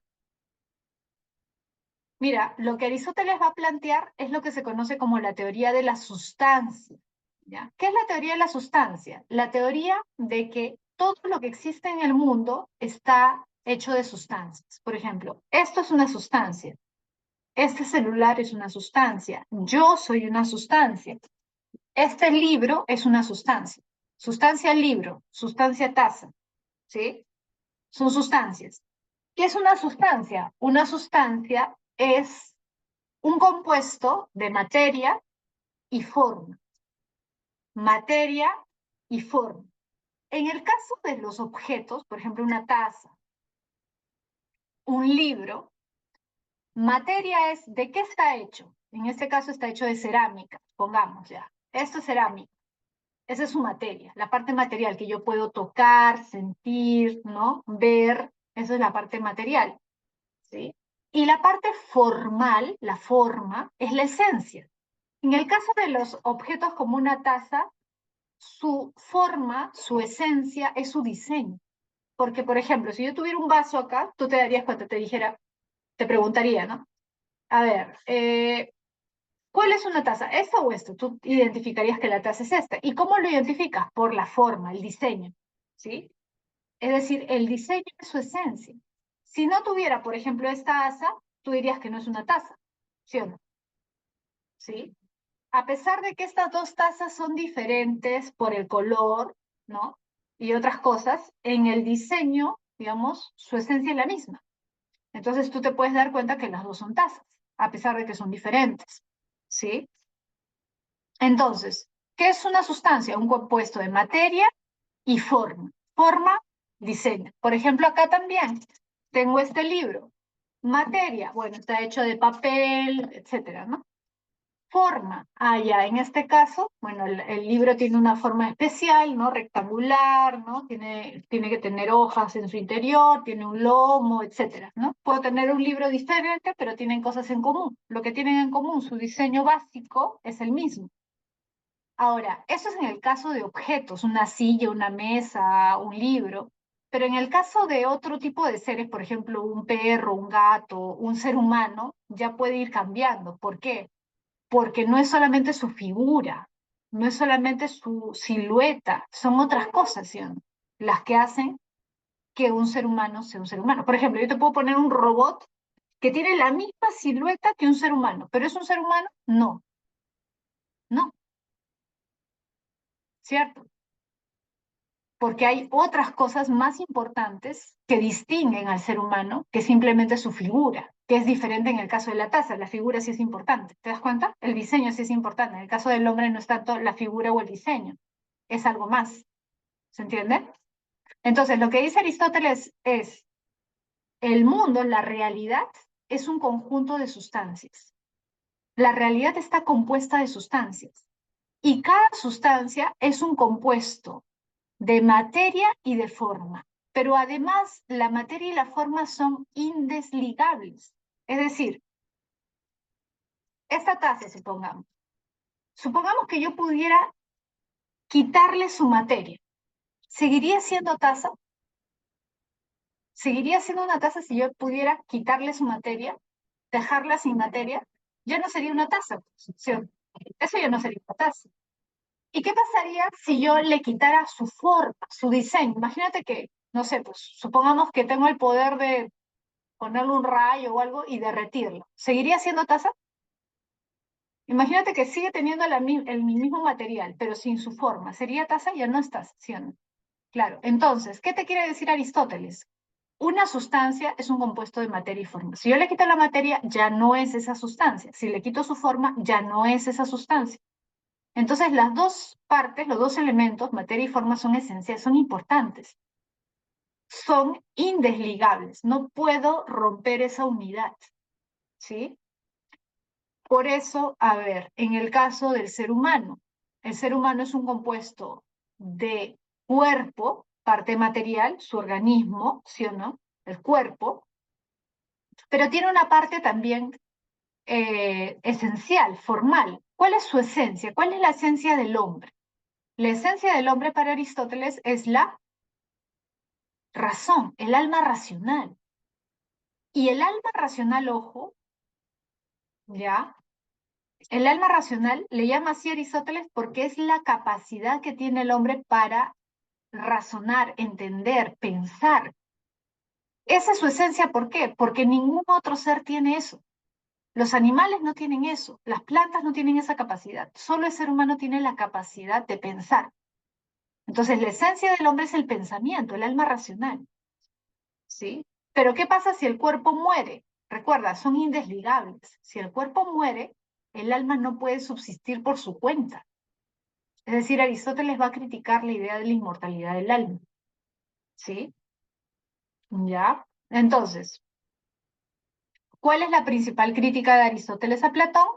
Esto de duplicar los mundos. Aristóteles dice, pero ¿por qué Platón se inventa otro mundo para hablar de las esencias? No es necesario decir que hay otro mundo de esencias para explicar las esencias. Viendo la realidad yo puedo entender las esencias. Porque lo que yo hago como ser racional es abstraer la esencia de la cosa. Pero para hacer eso necesito tener un contacto físico con el objeto. O sea, primero tengo que verlo, percibirlo. Si yo no lo percibo, porque ojo, para Aristóteles, el inicio de todo conocimiento se da por la percepción. O sea, el inicio del conocimiento es la experiencia. Si yo no parto de la experiencia, no puedo tener conocimiento. La razón es importante, pero es un segundo nivel. ¿Se entiende? O sea, ya implica un nivel de abstracción a partir de la realidad. Pero si no hubiera realidad, yo no podría conocer nada. Entonces, para Aristóteles, el principio del conocimiento es la experiencia, el conocimiento sensible, y luego ya puedo hacer abstracciones, ¿sí? Entonces, para Aristóteles no es necesario plantear la existencia de otro mundo para entender las esencias de las cosas, ¿sí? Bien, ahora vamos a hablar un poco acerca de la teoría de las cuatro causas y después vamos a hablar un poco más acerca del tema del alma, cómo entiende el alma Aristóteles, ¿ya? Fiorella me pregunta, ¿y el movimiento o el cambio de las cosas, cómo lo llama Aristóteles? Ah, el paso de la potencia al acto, la teoría del acto y la potencia, ¿a eso te refieres, Fiorella? Claro, él plantea una teoría del acto y la potencia, la teoría del movimiento, como una forma de resolver el problema. ¿Se acuerdan de Parménides y Heráclito? ¿Se acuerdan que Heráclito decía que todo está en movimiento permanente y Parménides decía que nada se mueve, que todo es estático? Ya, Aristóteles trata de, digamos, darle una solución a ese problema con su teoría del movimiento, del acto y la potencia. En realidad, la teoría del acto y la potencia tiene que ver, por ejemplo, ¿no? con la naturaleza. Me imagino que tú has visto o en tu colegio te han mandado a hacer alguna vez este experimento de frijolito, que te decían, ya pon un frijolito dentro de un algodón y ponle agüita, humedécelo y ponlo cerca de una ventana donde le dé luz para que comience a aparecer, ¿no? A crecer el frijolito. Ya. Eso mismo, Aristóteles dice, a ver, Heráclito dice que todo está cambiando, ¿sí o no? Y efectivamente, si nosotros vamos al mundo, o sea, vemos el árbol de hace 2 años estaba por acá y ahora ya está un poquito más grande, y si regresamos en 10 años va a estar más grande, o sea, la naturaleza está cambiando, en la naturaleza hay cambio. Pero, tampoco es que el movimiento o el cambio sea pues radical, o sea, ya, un frijol puede convertirse en una plantita, ¿no?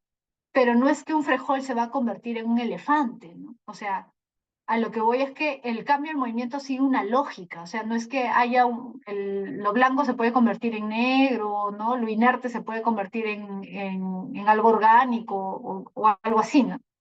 Entonces, lo que trata de hacer Aristóteles es un una teoría intermedia. Hay movimiento, pero a pesar del movimiento hay algo, por decirlo así, que permanece. Porque si todo estuviera cambiando radicalmente y constantemente, no habría algo que sea constante en la naturaleza. Hay algo constante y algo que cambia. Entonces, por ejemplo, en el caso de la semilla, habla del acto y la potencia. En acto, por ejemplo, que te dan tu frijolito, en acto era un frijolito, ¿sí o no? En acto era un frijolito. Pero en potencia era una planta de frijol, ¿cierto? O sea, se podía dar ese cambio, se podía dar esa transformación. El acto es el presente. La potencia es lo que puede, ojo, puede llegar a ser, pero no necesariamente va a ser así. ¿Qué pasaba si tú te guardabas ese frijolito y no le ponías algodón, no lo ponías en la luz, no le ponías agua, nada? ¿Se convertía en algo? No, no.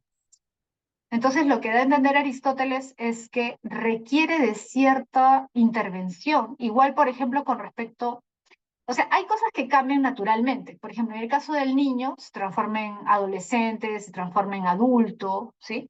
O sea, los seres naturales biológicos, los animales, las plantas, si tienen, digamos, un estado natural, van a transformarse.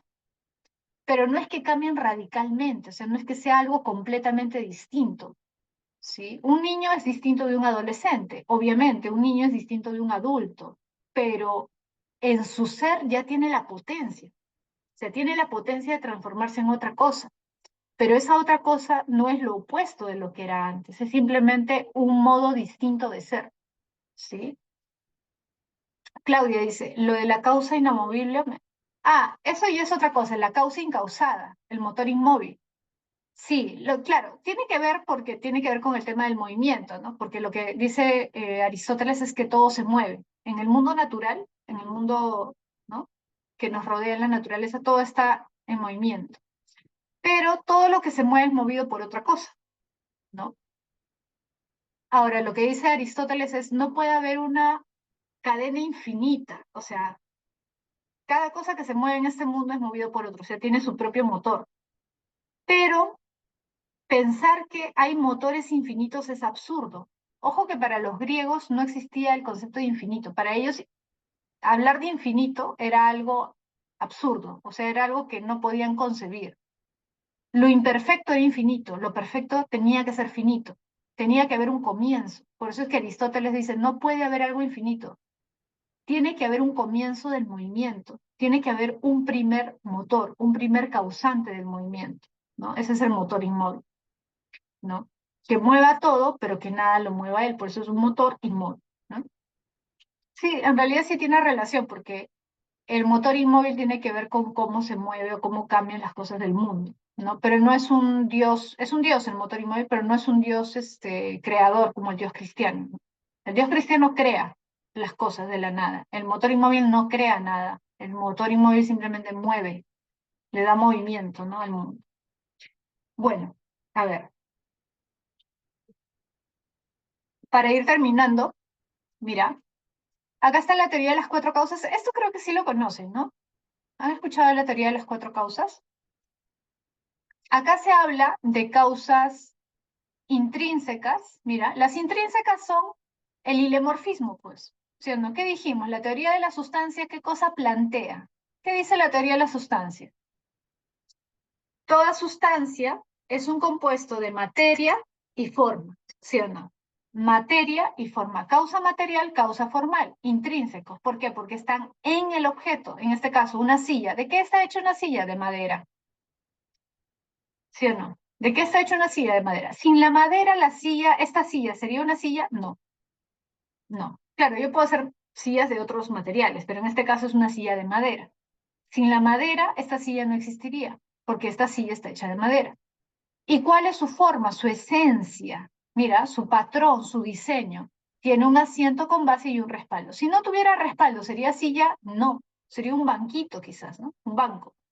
Pero no sería una silla, ¿sí o no? Entonces, algo esencial de la silla es que tenga respaldo y que tenga base, que tenga un asiento con base, ¿no?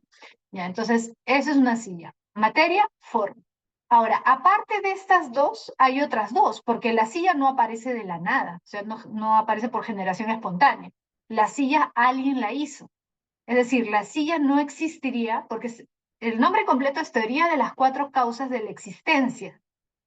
La silla no existiría si no hubiera alguien que la hubiera construido. O sea, tiene que haber alguien que la construye. ¿Quién la construye? El carpintero. Principio de movimiento. Es la causa eficiente. ¿Sí o no? ¿Por qué es principio de movimiento? Porque él transforma la madera en silla. O sea, él permite ese cambio, esa transformación. Causa eficiente, carpintero. Causa final, ¿para qué ha sido hecha la silla? ¿Con qué propósito? ¿Con qué finalidad? Ah, con la finalidad de que me pueda sentar cómodamente. Esa es la causa final. ¿Te das cuenta? Todas las cosas que existen para Aristóteles, todas las cosas, una taza, un celular, un sillón, un libro, cualquier cosa tiene estas cuatro causas: material, formal, eficiente y final. ¿Ya? A ver, ya. Vamos a terminar con la teoría del alma según Aristóteles. Mira, acá te vas a dar cuenta que la teoría del alma de Aristóteles es diferente de la de Platón, porque Platón tiene una visión, por decirlo así, del alma, como él cree que el alma es inmortal, tiene una visión, por decirlo así, más religiosa, más moral, ética del alma, ¿sí? Más parecida a la de Sócrates, de Pitágoras. Pero en el caso de Aristóteles no, porque como te decía, Aristóteles era, eh, era un filósofo al que le interesaba también la investigación de la naturaleza, o sea, le interesaba conocer los cuerpos vivos, cómo funcionaban, por ejemplo, los organismos de los animales. Él hacía experimentos también con animales para entender cómo funcionaban interiormente, etcétera. Entonces, para Aristóteles, el alma está ligada con las funciones del cuerpo. Mira, el cuerpo y el alma son inseparables. Entonces, el alma permite las funciones del cuerpo. Están ligadas las funciones del cuerpo con el alma. Ojo, para Aristóteles, los seres vivos tienen alma. Si algo está vivo, tiene alma. Por lo tanto, los seres humanos, los animales y las plantas tienen alma, pero tienen un alma vegetativa. Ojo, no es una visión religiosa del alma, es una visión más biológica, ¿sí? El alma permite ciertas funciones biológicas. Por ejemplo, el alma vegetativa está ligada a la nutrición, crecimiento y reproducción. ¿Quiénes se nutren, crecen y se reproducen? Las plantas, los animales y las personas, ¿sí? Ahora, hay otro nivel, el nivel del alma sensitiva, fíjate. Alma sensitiva ya no tienen las plantas, solamente lo tienen los animales y las personas. Y el alma sensitiva, ¿qué funciones cumple? La sensación y el movimiento. Por ejemplo, los animales se desplazan, los seres humanos también se desplazan. ¿Las plantas se desplazan? No, según Aristóteles, ¿no? Ahora sabemos que sí. Sensación. Los animales sienten calor, sienten frío, sienten dolor, sienten hambre, ¿no? Ven, escuchan. Los animales tienen alma sensitiva, igual que el ser humano. Pero hay un nivel superior, que es el nivel del pensamiento, el alma racional. La razón es algo que solo el ser humano tiene. Solo el ser humano tiene razón, los animales no. Entonces, en conclusión, ¿qué tiene el hombre? Alma vegetativa, alma sensitiva y alma racional. Las tres. ¿Qué tienen los animales? Alma vegetativa y alma sensitiva. ¿Qué tienen las plantas? Solo alma vegetativa. ¿Se entiende? El hombre tiene las tres, los animales dos y las plantas solamente uno. ¿Sí? Bien, por eso es que Aristóteles dice que la esencia del hombre es la razón, el alma racional, ¿no? Porque es el pensamiento lo que distingue al hombre. Los animales no piensan, las plantas no piensan, ¿no?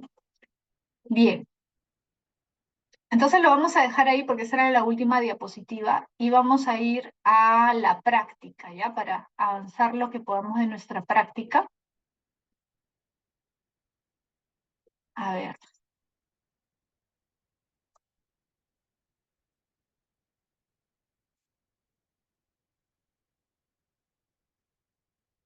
ya se ve, ¿no? Empezamos.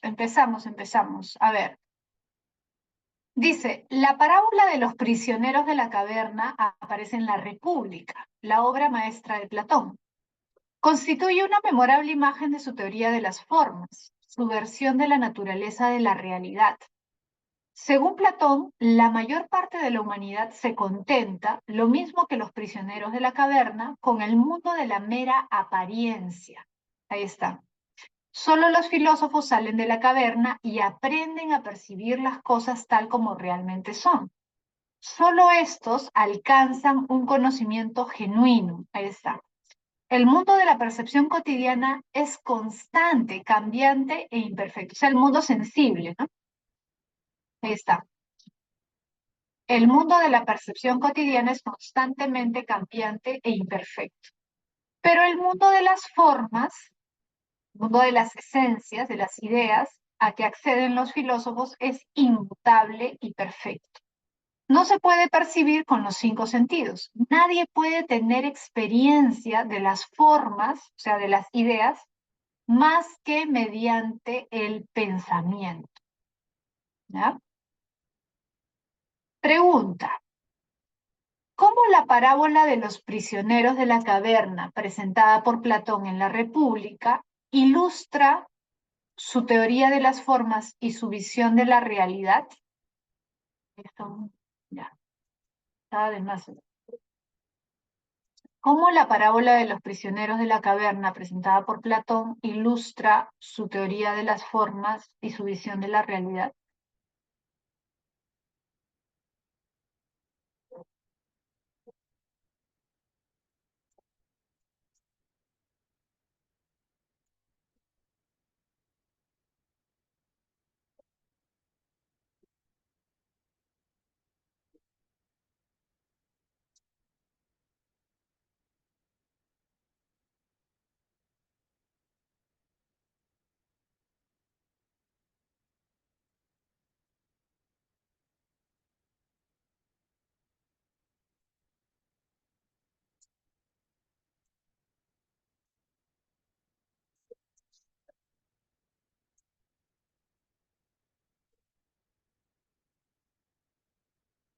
A ver, ¿qué dicen, chicos?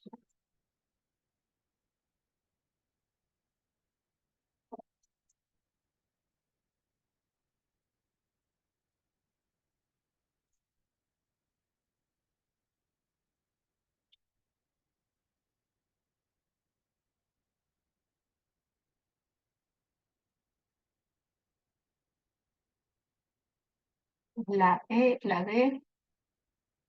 A ver, la E dice, la parábola de los prisioneros de la caverna de Platón sugiere que la realidad material es una mera sombra de las verdades eternas y solo aquellos que se forman por los conocimientos filosóficos y de la pueden aprender la realidad verdadera. Mm,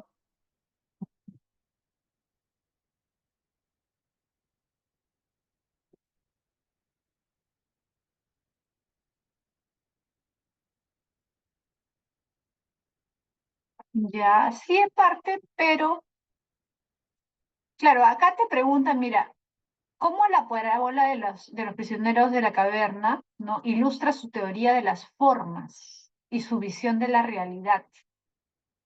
Esa sobre todo es la pregunta.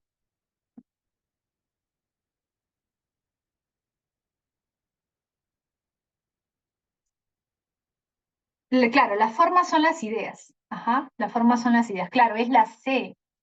La clave es casa. ¿Sí? La clave es casa. La parábola refleja la creencia de Platón de que la mayoría de las personas están atrapadas en un estado de ignorancia, doxa, ¿te acuerdas? Y solo los filósofos, al liberarse de las cadenas de la percepción sensorial, pueden alcanzar la verdadera sabiduría y conocimiento. La B dice, en la parábola Platón sugiere que la realidad material que percibimos a través de los sentidos es ilusoria y temporal, mientras que las formas son verdaderas y permanentes, solo accesibles mediante la contemplación intelectual. Sugiere que la realidad material que percibimos a través de los sentidos es ilusoria y temporal, ya, mientras que las formas son verdaderas y permanentes, solo accesibles mediante la contemplación. Mm,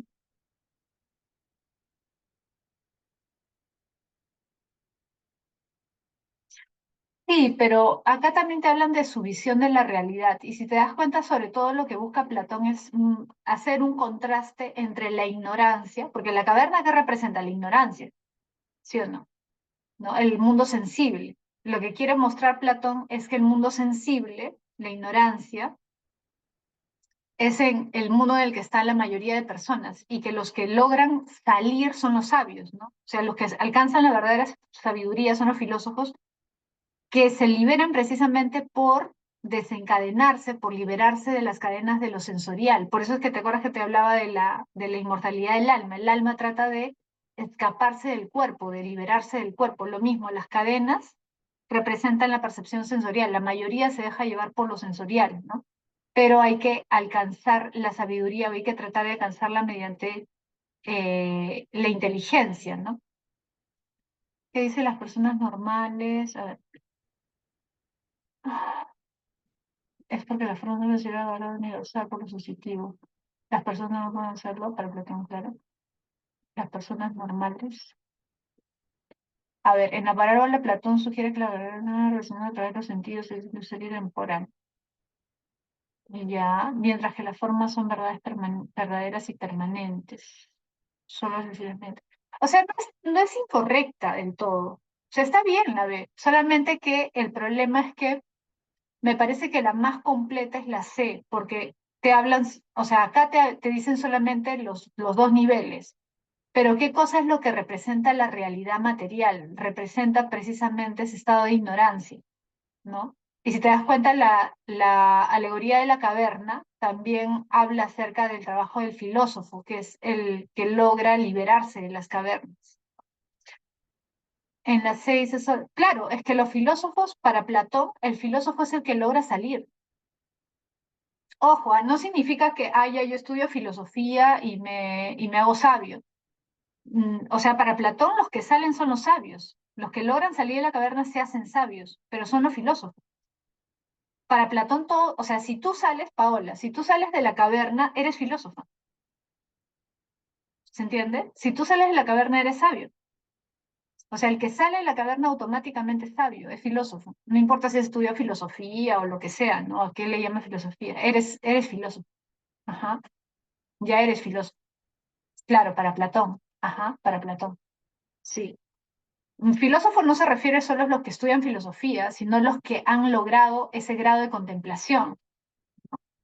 ¿Sí? Por eso lo que hace Platón en la academia es formar a la gente para que logre ese estado de sabiduría y pueda salir de la caverna, o sea, para que logre salir de la ignorancia. Ujú. A ver, vamos a la siguiente. Dice, el desarrollo de la mente humana a lo largo de su camino desde la ignorancia, mira, el camino de la ignorancia hasta el conocimiento, atraviesa dos campos principales, el de la doxa, ahí está en griego por si acaso, la doxa y el de la episteme, está en griego también, la episteme. Solo este último, o sea, el episteme conocimiento, puede recibir propiamente el nombre de saber. ¿Cómo se diferencian estas dos funciones de la mente? Parece claro que la diferencia se basa en una diferencia de los objetos. La doxa opinión dícese que versa sobre imágenes, mientras que el episteme, al menos en la forma de noesis, esto es noesis en griego, versa sobre los originales o arquetipos, arcai.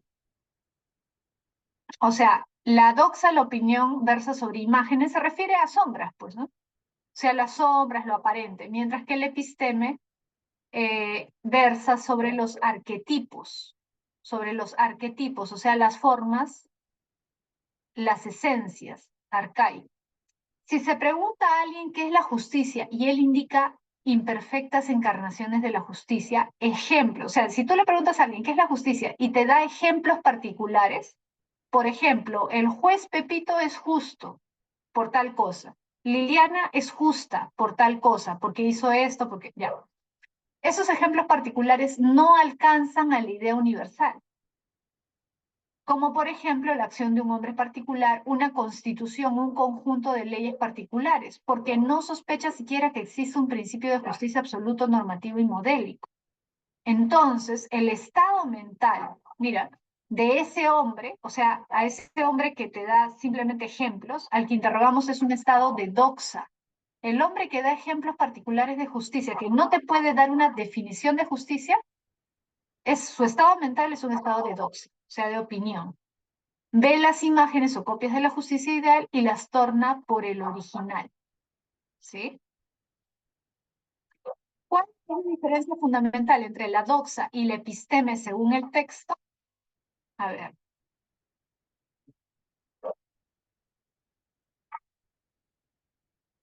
JP dice dado, Ever dice casa, Claudia dice casa, Ángela dice casa.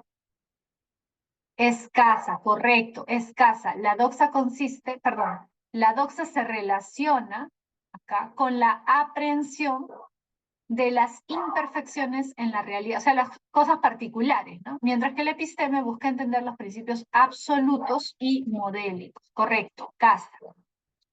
3. Según el texto, ¿cuál sería el estado mental de alguien que solo puede identificar ejemplos particulares de justicia sin reconocer la existencia de un principio absoluto y modélico de justicia?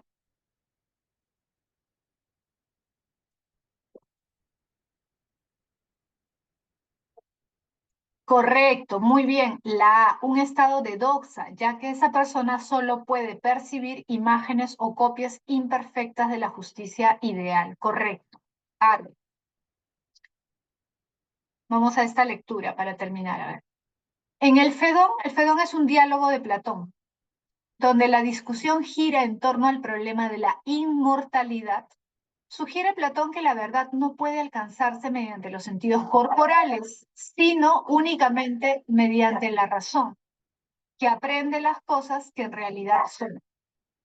¿Cuáles son estas cosas que son en realidad, es decir, que poseen el verdadero ser? Son las esencias de las cosas, y Sócrates pone como ejemplo la justicia en sí, la belleza en sí y la bondad en sí, la igualdad abstracta, etc. Estas esencias permanecen siempre las mismas, lo que no sucede con los objetos particulares de los sentidos. Sócrates afirma que tales esencias existen realmente. Establece como una hipótesis que hay una cierta, perdón, como una hipótesis que hay una cierta belleza abstracta y una bondad y una magnitud. Y que un objeto particular bello, por ejemplo, es bello porque participa de esa belleza abstracta. Según el texto, ¿cuál es el medio por el cual Platón sugiere que se puede alcanzar la verdad sobre las cosas que poseen el verdadero ser?